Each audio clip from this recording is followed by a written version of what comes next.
Selamat pagi anak-anak. Hari ini kita masuk tema yang baru, tema 7.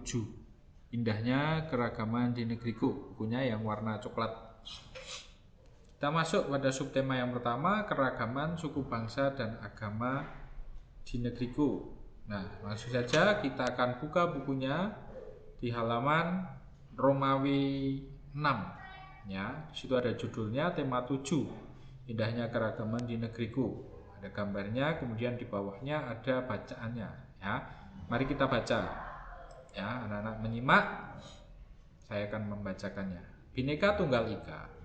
Pernahkah kamu mendengar kalimat itu? Ya, kalimat itu terdapat pada Garuda Pancasila. Garuda Pancasila adalah lambang negara kita. Bhinneka Tunggal Ika berarti berbeda-beda tetapi tetap satu. Kalimat Bhinneka Tunggal Ika terdapat dalam buku Sotasoma karangan Mpu Tantular. Mpu Tantular hidup pada masa kerajaan Majapahit sekitar abad ke-14. Dalam buku Sotasoma, pengertian Bhinneka Tunggal Ika lebih ditekankan pada keanekaragaman agama dan kepercayaan di kalangan masyarakat Majapahit. Ya, pada waktu itu agama yang sudah ada di zaman kerajaan Majapahit itu ada agama Hindu sama agama Buddha, dan mungkin ada kepercayaan-kepercayaan yang lain. Nah, di situ Mpu Tantular sudah menuliskan dalam bukunya yaitu tentang Bhinneka Tunggal Ika, supaya walaupun di dalam kerajaan itu, kerajaan Majapahit itu terdapat berbagai keragaman agama, maka tetap satu, tetap bersatu ya. Nah, kemudian kalimat Bhinneka Tunggal Ika itu kemudian dijadikan semboyan ya, semboyan negara kita, yaitu walaupun berbeda-beda tetapi tetap satu. Nah, kemudian ada di burung Garuda ya, di burung Garuda Pancasila. Di situ ada tulisannya Bhinneka Tunggal Ika ya. Kemudian pada subtema 1 kita akan belajar keragaman suku bangsa dan agama di negeriku ya. Mari kita buka halaman berikutnya, halaman 1. Nah, kita akan baca suku bangsa di Indonesia ya, bacaan yang di bawahnya. Ya, suku bangsa di Indonesia. Sejak dahulu kala bangsa Indonesia hidup dalam keragaman. Kalimat Bhinneka Tunggal Ika pada lambang negara Garuda Pancasila bukan cuma slogan. Penduduk Indonesia terdiri atas beragam suku bangsa, agama, bahasa, adat, dan budaya, tetapi semua dapat hidup rukun berdampingan. Berdasarkan hasil sensus Badan Pusat Statistik atau BPS tahun 2010, bangsa Indonesia terdiri atas 1.330 suku. Berdasarkan sensus itu pula, suku bangsa terbesar adalah suku Jawa, meliputi 40,2% dari penduduk Indonesia. Suku Jawa ini merupakan gabungan dari suku-suku bangsa di Pulau Jawa, yaitu Jawa, Osing, Tengger, Samin, Bawean, Naga, dan suku-suku lainnya. Suku yang paling sedikit jumlahnya adalah suku Nias dengan jumlah 1.041.925 jiwa, atau hanya 0,44% dari jumlah penduduk Indonesia. Namun suku-suku Papua yang terdiri atas 466 suku jumlahnya hanya 2.693.630 jiwa, atau 1,14% dari jumlah penduduk Indonesia. Sedangkan etnis Tionghoa jumlahnya 2.832.510 jiwa, atau 1,2% penduduk Indonesia. Nah, dari bacaan ini kita dapat mengetahui bahwa suku bangsa yang ada di Indonesia itu sangat banyak ya, terdiri dari 1.331 suku berdasarkan sensus dari BPS tahun 2010 ya. Nah, tetapi dengan banyaknya suku tersebut, bangsa Indonesia masih bersatu ya, di bawah naungan Negara Kesatuan Republik Indonesia. Nah, kita mestinya patut bersyukur ya, dengan banyak suku, dengan keberagaman bahasanya, adatnya, budayanya, bahkan agamanya, tapi kita masih tetap bersatu ya dalam negara kesatuan Republik Indonesia. Kita patut bersyukur. Cara bersyukurnya bagaimana? Nah, kita harus mensyukuri apa? Atas keberagaman itu. Dengan cara apa? Dengan cara merawat, menjaga dan melestarikan keberagaman itu supaya tetap lestari. Tetap lestari itu supaya tetap ada, tidak punah, tidak hilang ya. Nah, yang ini akan kita pelajari pada hari ini ya. Menjaga dan melestarikan keragaman di Indonesia. Menjaga dan melestarikan. Melestarikan itu artinya adalah mengusahakan supaya tetap ada ya, tidak hilang. Nah, yang pertama adalah cara menjaga persatuan terhadap keberagaman suku. Kita tahu bahwa suku di Indonesia yang sudah kita baca tadi ada 1000 lebih ya. Maka kita harus jaga persatuan supaya tidak terpecah belah. Caranya adalah menghayati dan menerapkan semboyan Bhinneka Tunggal Ika. Ya, semboyan Bhinneka Tunggal Ika itu artinya berbeda-beda tetapi tetap satu. Nah, kita harus menghayati, kita harus sadar bahwa walaupun kita itu berbeda, tetapi kita itu adalah satu bangsa ya. Jadi kita harus bersatu, tidak boleh membeda-bedakan, tidak boleh saling ejek ya. Nah, kemudian yang kedua, kita harus toleransi dan menghormati perbedaan satu sama lain ya. Toleransi itu menghargai ya, kemudian menghormati perbedaan satu sama lain. Setiap manusia itu kan pasti berbeda ya, anak kembar saja pasti berbeda. Nah, kita harus menghormati, apalagi perbedaan suku, agama, ras, budaya, kesenian, adat istiadat dan lain sebagainya. Kita harus menghormati, tidak ada yang paling bagus, tapi kita harus rawat semuanya ya, supaya tetap utuh bangsa Indonesia, tidak terpecah belah. Kemudian yang ketiga, mau berteman dengan suku yang berbeda. Nah, ketika di sekolah misalnya ada temanmu yang berasal dari suku yang berbeda, ya kita tetap berteman ya.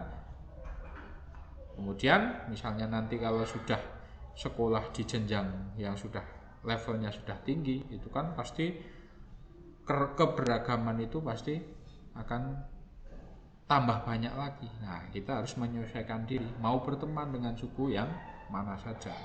Nah, itu adalah cara menjaga persatuan terhadap keberagaman suku. Kemudian yang keempat adalah mau bekerja sama dengan suku yang berbeda ya. Ketika di sekolah ada kelompok belajar, nah kita jangan memilih-milih teman kita, maunya yang sama sukunya saja karena suku yang lain itu kurang pintar, kurang pandai. Ya tidak boleh, kita harus tetap bekerja sama dengan suku-suku yang berbeda. Nah, itu adalah cara menjaga persatuan terhadap keberagaman suku yang ada di Indonesia.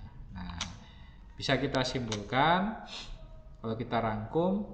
Nah, cara menjaga persatuan terhadap keberagaman suku yang pertama adalah menghayati dan menerapkan semboyan Bhinneka Tunggal Ika. Kemudian toleransi dan menghormati perbedaan satu sama lain.